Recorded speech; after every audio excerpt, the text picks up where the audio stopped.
Un sport qui se démocratise et qui se pratique même dans la rue, c'est ce qu'on appelle le street golf. Les règles sont moins strictes, l'attitude et la tenue plus décontractées. Une tendance venue d'Allemagne et qui se développe fortement en France. Alain Dorgans, Fodé-Guérassi.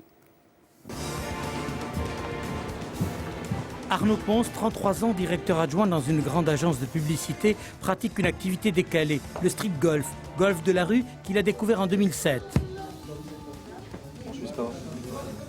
Dans son bureau, taper la petite balle fait partie du quotidien, un rite devenu habituel. J'ai la chance de travailler dans un métier qui est assez ouvert. La preuve, c'est qu'ici, on est entouré de créatifs.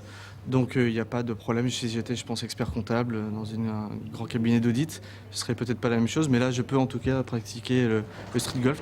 C'est une petite partie ? C'est parti. Arnaud a transmis sa passion du golf de salon à ses collaborateurs. On cherche les coins et recoins pour jouer dans l'agence. Entre deux putts, réunion de travail. Ouais, je te connais tellement mal. Laure, tu vas nous gaver. Arnaud rêve de créativité. Même le Sacré-Cœur est pris pour cible. Mais non, à droite, à droite. Le golf de rue, une histoire de copains qui ont leur propre club, Los Golfos, créé il y a 3 ans. Ces 4 garçons, un tantinet provocateur, ont investi Montmartre. La rue, c'est leur terrain de jeu. La pratique reste marginale, ni interdite ni autorisée, plus ou moins tolérée. Elle est accessible à toutes les bourses. C'est un sport qui coûte rien. C'est d'ailleurs pour ça qu'est né le street golf. On ne paye pas de green fee. Les clubs, c'est des clubs d'occasion qu'on achète quelques euros dans des magasins, donc ça pose aucun problème.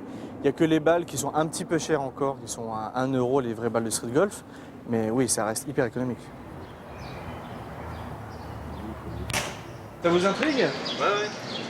Vous devez les flinguer, les clubs comme ça ? Ah oui, ils sont morts. Les touristes sont tellement captivés qu'ils n'hésitent pas à se prêter à ce jeu ludique. C'est rigolo, c'est comique. Moi je dirais que c'est comique. Après un bon swing, les balles semi-rigides en mousse expansée peuvent atteindre 200 km/h.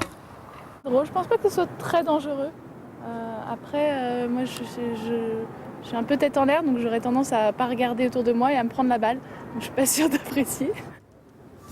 Le monde est à eux, le bureau, la rue, les endroits touristiques. La passion qui anime Los Golfos est empreinte d'une frime à peine dissimulée. Alors, golfeur des villes ou golfeur des champs? En tout cas, il est bien loin le golf à la papa.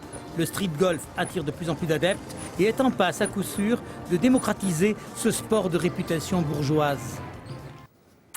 Tapis rouge.